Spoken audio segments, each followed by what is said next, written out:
Daily Darbar நேயர்கள் அனைவருக்கும் வணக்கம். இது கல்கி 2898 ஏடி படத்தோட ஒரு ப்ரிவியூவை தான் நம்ம பார்க்க போகிறோம். என்னடா இது படத்துக்கு ப்ரிவியூவா? ஆல்ரெடி படக்குழுவினரே வந்து ட்ரெய்லர் ஆகட்டும், டீசர் ஆகட்டும், அது இதுன்ட்டு நிறைய ப்ரோமோ அண்ட் ப்ரிவியூ பண்ணியிருக்காங்க. நம்ம என்ன ப்ரிவியூ கொடுக்க போகிறோம் அப்படின்றது நிறைய பேர் யோசிச்சிருப்பீங்க. பட் இந்த ப்ரிவியூ என்ன அப்படின்னு வந்து பார்த்தீங்கன்னா, கல்கி படத்தை ஒரு ஸ்வாட் அனாலிசிஸ் பண்ண போகிறோம். என்னடா இது வாயில் நுழையாத வார்த்தைலாம் சொல்கிறேன்னு நினைக்காதீங்க. SWOT, அதாவது strength, weakness, opportunities and thread என்னென்ன இருக்குது அப்படின்றது தான் இந்த படத்தோட அனாலிசிஸாக நம்ம பண்ண போகிறோம். காரணம் என்னென்னா, கல்கி படத்தை பொறுத்த வரைக்கும் ஒரு மிகப்பெரிய எதிர்பார்ப்புகளோடு, மிகப்பெரிய பட்ஜெட்டோடு, மிகப்பெரிய ஸ்டார் கேஸ்டோட வர இந்த படம் ஒரு ஸ்ட்ரென்த் இருக்கிற அதே சமயத்தில் அதற்கான வீக்னஸும் கூடவே இருக்குது. அதற்கு எந்த அளவுக்கு வாய்ப்புகள் இருக்குதோ அதே மாதிரியான அச்சுறுத்தல்களும் இருக்குது. ஸோ இந்த படம் வெற்றி பெறும் அப்படின்னு எல்லாருமே நினச்சிருந்தாலும், மிகப்பெரிய எக்ஸ்பெக்டேஷன் இருந்தாலும், என்னென்ன மாதிரியான வீக்னஸ் இந்த படத்துக்குள்ளே இருக்குது, என்னென்ன மாதிரியான அச்சுறுத்தல்கள் இந்த படத்துக்காக இருக்குது அப்படின்றத ஒரு ஓவரால் அனாலிசிஸாக இந்த படம் ரிலீஸ் ஆனதுக்கு அப்புறம் எப்படியெல்லாம் மக்கள்கிட்ட இருந்து விதவிதமான கருத்துக்களை சந்திக்க போகிறது, மக்களோட எக்ஸ்பெக்டேஷன் இதில் என்னென்ன இருக்குது, அந்த மாதிரி ஓவராலாக இந்த படத்தை பற்றி ஒரு ப்ரிவியூ தான் இந்த வீடியோவில் நம்ம வந்து பார்க்க போகிறோம். முதல்ல நம்ம சொன்ன மாதிரி ஸ்ட்ரென்த், அதாவது பாசிட்டிவ்ஸ் என்னென்ன அப்படின்றது இந்த படத்தை பற்றி பார்க்கணும்னா, முதல் பாசிட்டிவ், மிகப்பெரிய பாசிட்டிவ் என்னென்னா, ஒரு பிக்கஸ்ட் மல்டி ஸ்டார் கேஸ்டாக வந்து பண்ணியிருக்காங்க. முக்கியமாக ஒரு பேன் இந்தியா ஸ்டாராகவே பாகுபலி படத்துக்கு அப்புறம் மாறிவிட்ட பிரபாஸ் அவர்களாகட்டும், ஆல்ரெடி பாலிவுட்டில் சூப்பர் ஸ்டாராக இருக்க அமிதாப் பச்சன் ஆகட்டும், சவுத் இந்தியாவுக்கு கவர் பண்ணணும் அப்படின்னு பார்த்தீங்கன்னா கமல்ஹாசன், பிரம்மானந்தம், பசுபதி போன்றவரும், நார்த் இந்தியாவை கவர் பண்ணுறதுக்கு தீபிகா படுகோனே, திஷா பட்டானி, மாளவிகா நாயர் அப்படின்ட்டு நிறைய ஒரு ஸ்டார் ஸ்டட்டட் கேஸ்டாக இருந்தாலும் ப்ளஸ் இன்னொரு 5-6 முக்கியமான ஆக்டர்ஸும் கேமியோ பண்ணியிருக்கிறதா சொல்கிறாங்க. அது இதுவரை உறுதிப்படுத்தப்படாத தகவல் இருக்குது. மேபி நம்ம ஸ்க்ரீனில் பார்க்கும்போது அது சர்ப்ரைசிங் ஃபேக்டராக இருக்கலாம். ஒரு ஸ்டார் ஸ்டட்டட் மூவியை பார்க்கணும் அப்படின்னாலே வந்து ஆடியன்ஸுக்கு செம்மையான ஒரு ஃபீல் ஆகும். அந்தந்த ஆக்ட்ரஸோட ஃபேன்ஸ் வந்து தியேட்டரை நிறைச்சாலே இது வந்து ஒரு மிகப்பெரிய வசூல் சாதனை புரியக்கூடிய ஒரு படமாக இருக்கும். ஸோ இந்த பிக்கஸ்ட் மல்டி ஸ்டார் கேஸ்ட் அப்படின்றது கல்கி படத்தை பொறுத்த வரைக்கும் மிக மிக பெரிய ஒரு பலமாக இருக்க போகிறது. அண்ட் செகண்டாக வந்து பார்த்தீங்கன்னா படத்தோட பட்ஜெட். என்னடா இது படத்தோட பட்ஜெட்னா ஜென்ரலாக வீக்னஸாக தானே சொல்லுவாங்க. பட்ஜெட் அதிகமாக போயிடுச்சுன்னா இப்போ இது எப்படி ஸ்ட்ரென்த்துன்னு சொல்கிறீங்க அப்படின்னு நீங்கள் கேட்கலாம். காரணம் என்னென்னா, படத்தோட பட்ஜெட் வந்து இப்போவே 500 கோடிக்கும் மேலே வந்து செலவு பண்ணியிருக்கிறதா சொல்கிறாங்க. ஸோ இந்தியன் சினிமாவில் வந்து இதுவரை பார்க்காத ஒரு விஷுவல் ஸ்பெக்டக்கல் நம்மளுக்கு கிடைக்கும் அப்படின்னு சொல்லலாம். அந்த அளவுக்கு அவங்க பணத்தை போட்டு எடுக்கும்போது அதற்கான விஷுவல் ட்ரீட் நிச்சயமாக இருக்கும் அப்படின்னு நம்ம தாராளமாக எக்ஸ்பெக்ட் பண்ணலாம். இவ்வளவு எக்ஸ்பெக்டேஷனோடு இருக்கும்போது அந்த டீசர் ட்ரெய்லர் எல்லாம் பார்த்தபோது நம்மளுக்கு கிடைச்ச அந்த பிரம்மாண்டமான ஒரு பிரமிப்பு நிச்சயமாக தியேட்டரில் அந்த விஷுவல் ட்ரீட்டுக்காகவே ஒரு தடவையாவது பார்க்கணும் அப்படின்னு நம்ம நிச்சயமாக நினைப்போம். ஸோ இதுவே அந்த படத்துக்கு ஒரு மிகப்பெரிய பலம் சேர்க்கக்கூடிய விஷயமாக இருக்கும். மூன்றாவது விஷயமாக வந்து பார்த்தீங்கன்னா, இது அந்த கல்கி அப்படின்ற ஒரு டைட்டில் முன்னாடி வந்து ப்ராஜெக்ட் கே அப்படின்னு தான் இருந்தாங்க. பட் அது கல்கி அப்படின்ற டைட்டில் மாற்றும் போதே நம்ம அதை புரிஞ்சுக்கலாம். இது வந்து அந்த ஒரு மித்தாலஜி, இந்தியன் மித்தாலஜியோட கனெக்ட் பண்ண ஒரு படமாக இருக்குது. குறிப்பாக மகாபாரதா பீரியடில் வந்து அஸ்வத்தாமன் கேரக்டர்லாம் நம்ம வந்து பார்த்துருக்குறோம். அழிவே இல்லாத சிரஞ்சீவி கேரக்டர் அப்படின்ற மாதிரி சொல்லியிருக்கோம். அஸ்வத்தாமன் அவர்களுக்கு கொடுக்கப்பட்ட சாபம் இங்கே எப்படி அது ஒரு வரமாக மாற்றப்படுகிறது. அந்த மாதிரி நம்மளுடைய கற்பனை குதிரையை வந்து எப்படி வேணாலும் தட்டி விட்டு அது எந்த பக்கம்லாம் ஓடுதோ அந்த அளவுக்கு இந்த ஃப்ளெக்சிபிளாக இருக்கிறதுக்கு நம்ம இந்தியன் மித்தாலஜியோட ஒரு கனெக்ட் பண்ணியிருக்காங்க. குறிப்பாக சொல்லணும்னா நார்த் இந்தியாவில் வந்து புராண படங்கள் எல்லாம் கிளிக் ஆச்சுன்னா வந்து ஒரு மிகப்பெரிய பாக்ஸ் ஆஃபீஸ் ரெக்கார்டு வந்து பண்ணும் அப்படின்னு சொல்லலாம். பெஸ்ட் உதாரணம் ஆதிபுருஷ். ராமர் கதையை வந்து அவங்க எடுத்தாங்க, நிறைய பேருக்கு பிடிக்கல, கழுவி கழுவி ஊற்றுனாங்க. இன்ஃபேக்ட் நார்த் இந்தியாலேயே வந்து அது ஒரு ஏமாற்றம் தந்த படமாக தான் எல்லாம் கழுவி ஊற்றுனாங்க. ஆனாலும் அந்த படமே 400 கோடி வரைக்கும் வசூல் பண்ணுச்சுன்னா நீங்கள் பார்த்துக்கலாம்.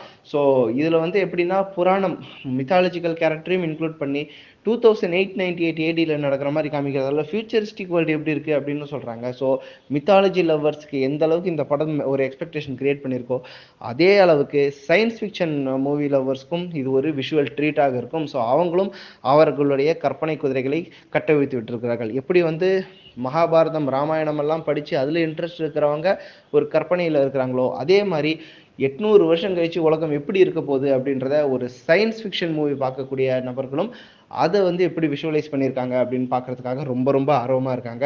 அண்ட் 4வது விஷயம் என்ன ஸ்ட்ரென்த்துன்னு பார்த்தீங்கன்னா, ட்ரெய்லரில் பார்த்த வரைக்கும் விஷுவல்ஸ் எல்லாம் வேறு லெவலில் இருக்குது அப்படின்னு தான் சொல்லணும்.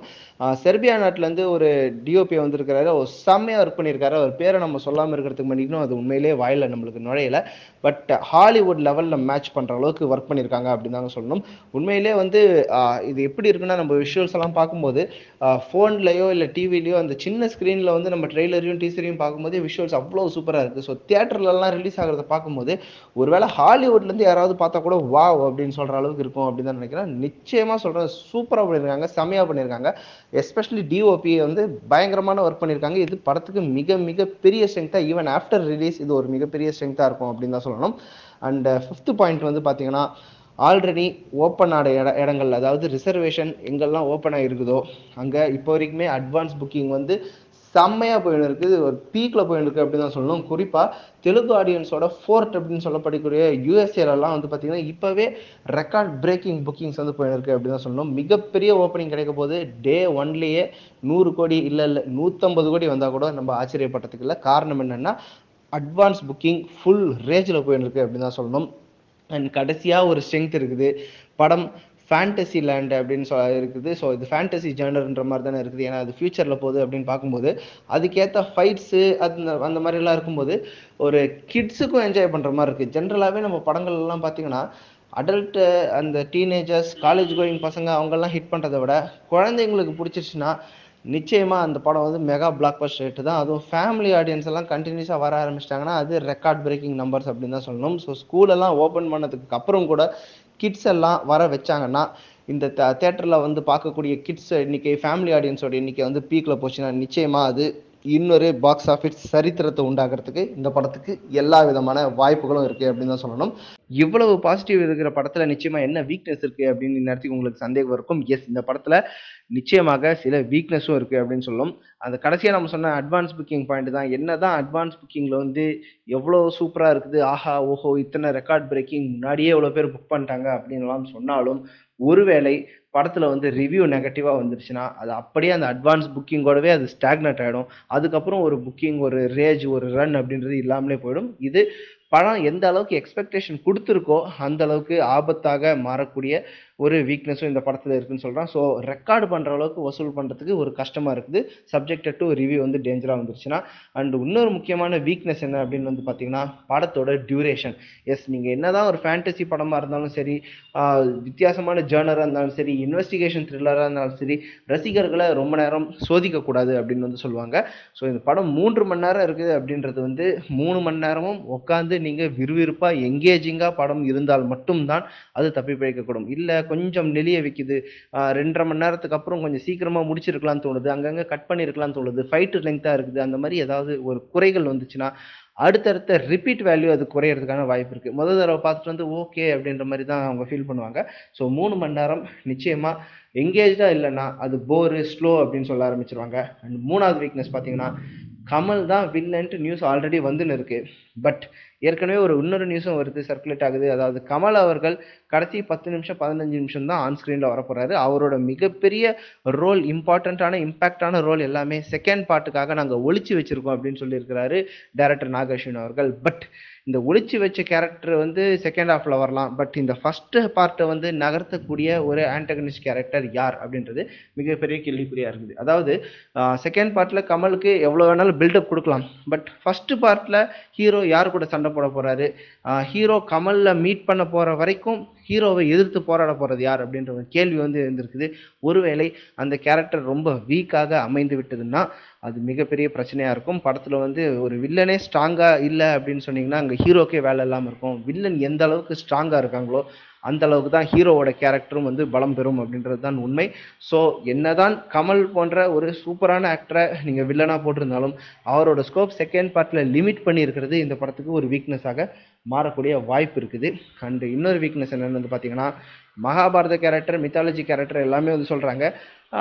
நிறைய சீரியல்ஸ் பார்த்துருக்கோம், நிறைய படங்கள் பார்த்துருக்கோம், மகாபாரதத்தை பற்றி நம்ம நிறைய படிச்சிருக்கோம். ஆனால் சின்ன சின்ன கனெக்ஷன்ஸ் எல்லாம் நம்மளுக்கு தெரியுமான்னு தெரியாது. எல்லாருக்கும் பாண்டவர்களுக்கும் கௌரவர்களுக்கும் போர் நடக்குது, Krishnar character, Arjunan character, Draupadi character அப்படின்றது தெரியும். பட் அஸ்வத்தாமனுடைய கேரக்டர், அவருக்கு வந்து சாகாவரம் இருக்குது, அது சிரஞ்சீவியாக இருக்காங்க, அந்த சாகாவரமே வந்து ஒரு சாபம் அப்படின்ற மாதிரி எல்லாம் சின்ன சின்ன நுணுக்கங்கள் வந்து அந்த மகாபாரத காவியங்களை நிறைய படித்தவங்களுக்கு தான் தெரியும். இந்த காலத்து ஜென் ஜி கிட்ஸ் வந்து அது எந்த அளவுக்கு அட்ராக்ட் பண்ண போகுது அப்படின்றது வந்து ஒரு கேள்விக்குறியாக தான் இருக்குது. அது அந்த கதைகளே தெரியாமல், மகாபாரத கதையே பெரிய அளவுக்கு தெரியலனா கூட டைரெக்டாக ஒரு ஃப்ரெஷ்ஷாக படம் பார்க்குறவங்களுக்கும் புரிகிற மாதிரி எடுக்க வேண்டியது மிக மிக அவசியம். இல்லை அப்படின்னு சொன்னீங்கன்னா அது கொஞ்சம் மிஸ் ஆனாலும் பெரிய நெகட்டிவாக தான் போகும். அண்ட் கடைசியாக இன்னொரு வீக்னஸும் இருக்குது.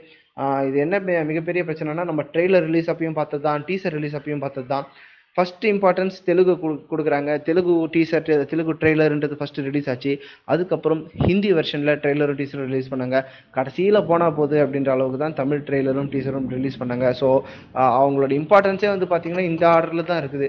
அது பேசிக்காகவே ஒரு தெலுங்கு படம் அப்படின்றதால தெலுங்குல importance, and pan India reach இருந்தால் தான் ஒரு மிகப்பெரிய கலெக்ஷன் வந்து அள்ள முடியும் அப்படின்றதால ஹிந்திக்கான இம்பார்ட்டன்ஸ் அண்ட் தமிழுக்கான இம்பார்ட்டன்ஸ் ரொம்ப ரொம்ப குறைவாக இருக்குது அப்படின்னு சொல்கிறாங்க. ஸோ பாகுபலி, கேஜிஎஃப் அளவுக்கு இது தமிழ்நாட்டில் சக்கப்போடு போடுமான்னு தெரியாது. குறைஞ்சபட்சம் மஞ்சுமேல் பாய்ஸ் அளவுக்காச்சு இது வசூல் பண்ணணும் அப்படின்றது தான் நம்மளுடைய ஆசையாக இருக்கிறது. ஸோ இதுதான் இத்தனை ஸ்ட்ரென்த் இந்த படத்தில் இருந்தாலும் அதுக்கு சமமான ஒரு வீக்னஸும் இருக்குது அப்படின்றது பார்க்குறோம். அண்ட் முக்கியமாக இந்த படத்தில் என்னென்ன ஆப்பர்ச்சுனிட்டிஸ் இருக்குது அப்படின்றதையும் நம்ம பார்க்க வேண்டியிருக்குது. அதாவது இந்த படம் மிகப்பெரிய ரெக்கார்ட் பிரேக்கிங் வசூல் பண்ணுறதுக்கான வாய்ப்புகள் என்னென்ன இருக்குது அப்படின்றத நம்ம பார்க்கணுன்னா, முதல் வாய்ப்பு என்னன்னு வந்து பார்த்தீங்கன்னா, ப்ரொமோஷன் வந்து பெருசாக இல்லை அப்படின்ற அளவுக்கு நிறைய பேர் சொல்கிறாங்க. பட் அது ஒரு பிளெஸிங் இன் டிஸ்கைஸ் அப்படின்னு தான் சொல்லணும். ஏன்னா ரொம்ப ரொம்ப ரொம்ப ப்ரொமோஷன் பண்ணி ஹைப் ஏற்றுறதை விட ஜென்யூனாக கண்டென்ட்டை வச்சு இப்போ ஹைப் ஏறி இருக்குது. அதாவது டீசரையும் ட்ரெய்லரையும் பார்த்ததுக்கப்புறம் ஜனங்களுக்கு வந்து ஒரு ஜென்யூனான ஹைப் வந்திருக்கு. எல்லா ஷோஸ்லேயும் போயிட்டு நாங்கள் ப்ரோமோ பண்ணுறோம், விதவிதமான ஃபங்க்ஷன் நடத்துகிறோம்னு சொல்லாமல் படத்துடைய கண்டென்ட்டை காமிச்சு ஹைப் ஏற்றிருக்கிறது மிகப்பெரிய வாய்ப்பாக பார்க்குறாங்க. ஸோ ஒரு ஸ்க்ரீன் பிளே மட்டும் கரெக்டாக இருந்தால் மினிமம் 1000 crore ஈஸியாக அடிக்கிறதுக்கான வாய்ப்பு இருக்குது அப்படின்னு தான் சொல்லணும். அண்ட் இன்னொரு வாய்ப்பு, இன்னொரு ஆப்பர்ச்சுனிட்டி என்னென்னா ரிவ்யூ. எஸ், மூவி ரிவ்யூ அப்படின்றது வந்து சமீப காலத்தில் ஒரு தவிர்க்க முடியாத ஒரு விஷயமா இருக்குது. காலங்காத்தால் எல்லாருக்கும் ரிவ்யூ போட்டுடணும், அதுவும் குறிப்பாக நெகட்டிவ் ரிவ்யூ போட்டால் ரீச் கிடைக்கும் அப்படின்ற அளவுக்கே நிறைய பேர் சுற்றின்னு இருக்கிறது வந்து நம்மளால் பார்க்க முடியுது. ஸோ ரிவ்யூ மட்டும் ஒரு 100% பாசிட்டிவான ரிவ்யூ வந்துருச்சுன்னா, இந்தியன் ஆடியன்ஸ் மட்டும் இல்லாமல் வேர்ல்டு ஆடியன்ஸும் கவர் பண்ணிட்டாங்கன்னா பாகுபலி டங்கல் ரெக்கார்டெல்லாம் கூட தட்டி தூக்கிறதுக்கு மிகப்பெரிய வாய்ப்பு இந்த கல்கி படத்துக்கு இருக்குது அப்படின்னு தான் சொல்லணும். அண்ட் முக்கியமாக இந்த பார்ட் சூப்பராக இருந்து ஒரு 1000 crore வரைக்கும் வசூல் பண்ணிடுச்சுன்னா, நம்ம ஏற்கனவே மேலே சொன்ன மாதிரி 1000 crore வரைக்கும் போயிடுச்சுன்னா, பார்ட் 2 வந்து மிகப்பெரிய எக்ஸ்பெக்டேஷன்ஸ் கிரியேட் பண்ணிடும். கண்டிப்பாக மிகப்பெரிய வரலாற்று சாதனை படைக்கும் அப்படின்றது வந்து உறுதியாக சொல்லலாம். காரணம் என்னென்னா, பாகுபலி மாதிரியே தான் பொன்னியின் செல்வன் மாதிரி தான் பொன்னியின் செல்வன் பார்ட் 1 ஹிட் ஆனதில் அந்த பார்ட் 2க்கான எக்ஸ்பெக்டேஷன் நேச்சுரலாகவே இருந்தது. அண்ட் பார்ட் 2 ஹிட்டாக ஃப்ளாப் பண்ணுறது ஒரு தனி டிபேட்டாக வச்சுக்கினாலும் பாகுபலியும் கிட்டத்தட்ட அந்த மாதிரி தான். பார்ட் 1 கொடுத்த எக்ஸ்பெக்டேஷன் அது பார்ட் 2க்கு ஆட்டோமேட்டிக்கான ஒரு ப்ரோமோவாக, ஒரு ஈஸியான இன்ட்ரடக்ஷனாக இருந்தது. அதே மாதிரி தான் கல்கிக்கும் பார்ட் 1 அது நம்ம சொன்ன மாதிரி 1000 கோடி எல்லாம் டச் பண்ணிடுச்சுன்னா பார்ட் 2 பற்றி நம்ம கவலையே பட தேவையில்ல, மிகப்பெரிய பிளாக் பஸ்டர் அங்கேயும் வரப்போகுது அப்படின்றது தான் உறுதி. அண்ட் இதுதான் இந்த படத்துக்கான ஆப்பர்ச்சுனிட்டி தான் இருக்குது. அண்ட் இத்தனை ஆப்பர்ச்சுனிட்டி இருந்தாலும் அச்சுறுத்தலும் இந்த படத்துக்கு இருக்குது அப்படின்னு தான் சொல்லணும். காரணம் என்ன அப்படின்னு வந்து பார்த்தீங்கன்னா, RRR ஃபேஸ் பண்ண அதே ஒரு த்ரெட்டு தான் இந்த படத்தும் ஃபேஸ் பண்ணுது. RRR ரிலீஸ் ஆன அடுத்த ஒரு சில வாரங்களிலேயே தமிழ்நாட்டில் வந்து அடுத்தடுத்த பெரிய படங்கள் வரப்போகுது. ஏன்னா KGF 2 ரிலீஸ் ஆச்சு, பீஸ்ட் படமும் ரிலீஸ் ஆச்சு அப்படின்னும் போது RRRக்கு ஒரு ரன்னிங் டைம் அப்படின்றது ரொம்ப ரொம்ப குறுகிய காலமாக இருந்தது. அதே பிரச்சனையை தான் கல்கி படமும் ஃபேஸ் பண்ண வாய்ப்பு இருக்குது. காரணம் என்னென்னா, அடுத்த 2 வாரத்திலேயே இந்தியன் 2 படம் ரிலீஸ் ஆகுது. அதுவும் பேன் இந்தியாவாக தான் ரிலீஸ் ஆகுது. அண்ட் ஹிந்திலையும் வந்து பார்த்தீங்கன்னா சூரரை போற்றோட படத்தோட ஹிந்தி ரீமேக்கும் வந்து அங்கே ரிலீஸ் ஆகுது. ஸோ அந்த லாங் ரன் அப்படின்றது ரொம்ப கம்மியாக இருக்கும் அப்படின்னு தான் எக்ஸ்பெக்ட் பண்ணப்படுறாங்க. இந்த குறுகிய காலத்திலேயே அவங்க எல்லா விதமான வசூல் சாதனையும் படைக்க வேண்டியது அவசியம் அப்படின்னு வந்து பார்க்குறாங்க. அண்ட் இந்த டைம் அப்படின்னு வந்து பார்த்தீங்கன்னா, இந்த ஜூன் மந்த்ன்றது வந்து நார்த் இந்தியாவில் மான்சூன் சீசன் ஆரம்பிக்க போகுது. ஸோ அந்த மான்சூன் சீசன் அவங்க ஆரம்பிக்கும் போது நம்ம ஊரில் வந்து எப்படி நவம்பர் டிசம்பரில் படம் ரிலீஸ் பண்ணும்போது படம் நல்லா இருந்தாலும் சென்னையிலேயே வெள்ளம் வர அளவுக்கு, வெவ்வேறு ஊர்களில் வந்து வெள்ளம் வர அளவுக்கு ப்ராப்ளம் வருமோ, அதே மாதிரி தான் நீங்கள் மான்சூன் சீசனில் மற்ற ஆக்டிவிட்டீஸ் கொஞ்சம் தடைபடுவதற்கான வாய்ப்பு இருக்குது. ஸோ இந்த மான்சூன் சீசனில் எந்த அளவுக்கு ஒரு லாங் ரன் இருக்க போகுது அப்படின்றதையும் நம்ம பொறுத்து இருந்தான்னு பார்க்கணும். அண்ட் கடைசியாக ஒரு மிகப்பெரிய த்ரெட்டு அப்படி என்னென்னா, ஒருவேளை படம் நல்லா இல்லாமல் போயிடுச்சு, இல்லை படம் ஒழுங்காக ஓடலைன்னா பார்ட் 2 எடுக்க வேண்டிய ஒரு அவசியமே இருக்காது. இல்லை அப்படி தான் பார்ட் 2 நாங்கள் எடுப்போம்னு அடம் பிடிச்சி எடுத்தாலும் அது பிஸ்னஸ் பண்ணுறதுக்கான வாய்ப்பு ரொம்ப ரொம்ப குறைவு. நம்ம உதாரணத்துக்கு பார்த்தோம்னா பாகுபலி 1 ஆகட்டும், மிகப்பெரிய ரிஸ்க் எடுத்தாங்க. அது எக்ஸ்பெக்டேஷன் கிரியேட் பண்ணதால தான் பார்ட் டூக்கு அந்த எக்ஸ்பெக்டேஷன் அந்த டோன் வந்து செட் ஆச்சு. கேஜிஎஃப்பும் அதே மாதிரி தான். பார்ட் ஒன்ல வந்து ஒரு ரிஸ்க் எடுத்து ஒரு ஹேங்கிங் கிளைமேக்ஸாக முடிச்சு வச்சாங்க. பட் அது கிரியேட் பண்ண எக்ஸ்பெக்டேஷன் தான் பார்ட் டூக்கு வந்து லீட் பண்ணுச்சு. ஸோ இப்போ சலார் வந்து பார்த்தீங்கன்னா சரியாக போகலை. அதனால தான் பார்ட் டூ அப்படியே கிடப்பில் போட்டாங்க. ஸோ ஒரு படம் மிகப்பெரிய எக்ஸ்பெக்டேஷன் கிரியேட் பண்ணி அதே அளவுக்கு ஹிட் ஆனதான் பார்ட் டூக்கான ஒரு ஜென்யூனான டேக் ஆஃப் இருக்கும் அப்படின்னு நம்ம சொல்ல முடியுது. இல்லைனா பார்ட் டூ அப்படியே கிடப்பில் போட வேண்டியதுதான். ஸோ கல்கி படத்தை பொறுத்த வரைக்கும் கமல்ஹாசன் அவர்களுடைய போர்ஷன் வரக்கூடிய பார்ட் டூ வருமா வரதா அப்படின்றது பார்ட் ஒன்னுடைய முடிவுப்படி தான் இருக்குது. ஸோ இதுதான் நம்மளுடைய ஓவரால் அனாலிசிஸாக ஓவரால் ப்ரிவியூவாக இந்த படத்தை பொறுத்த வரைக்கும் இருக்குது. ஏகப்பட்ட ஸ்ட்ரென்த், ஏகப்பட்ட வீக்னஸ், பயங்கரமான ஆப்பர்ச்சுனிட்டிஸ், அதற்கு சரிசமமான த்ரெட்டும் இந்த படத்தில் வந்து இருக்குது. ஸோ கல்கி படம் இன்னும் சில நாட்களில் நம்ம எல்லாருக்கும் விருந்தாக வந்து அமைய போகிறது அப்படின்ற சந்தேகம் இல்லை. நிச்சயமாக ஒரு எக்ஸ்பீரியன்ஸ்க்காகவாவது நிச்சயமாக தியேட்டரில் பார்க்கக்கூடிய படமாக இருக்கும் அப்படின்றது வந்து நிச்சயமாக அறுதிட்டு கூற முடியும். உங்களுடைய எக்ஸ்பெக்டேஷன் இந்த படத்தை பொறுத்த வரைக்கும் என்னென்ன இருக்குது அப்படின்றத வந்து கமெண்ட்டில் மென்ஷன் பண்ணுங்கள். மீண்டும் இன்னொரு வீடியோவோட குறிப்பாக கல்கி படத்தின் ரிலீஸுக்கு அப்புறம் கல்கி படத்தோட ரிவ்யூவை காலங்காத்தால சீக்கிரமாக ஷோ பார்த்துட்டு வந்து உங்களுக்காக போடுறோம். உங்களுடைய எக்ஸ்பெக்டேஷன் என்ன அப்படின்றத கமெண்ட்ல வந்து சொல்லுங்கள். மீண்டும் இன்னொரு வீடியோவில் சந்திப்போம். நன்றி.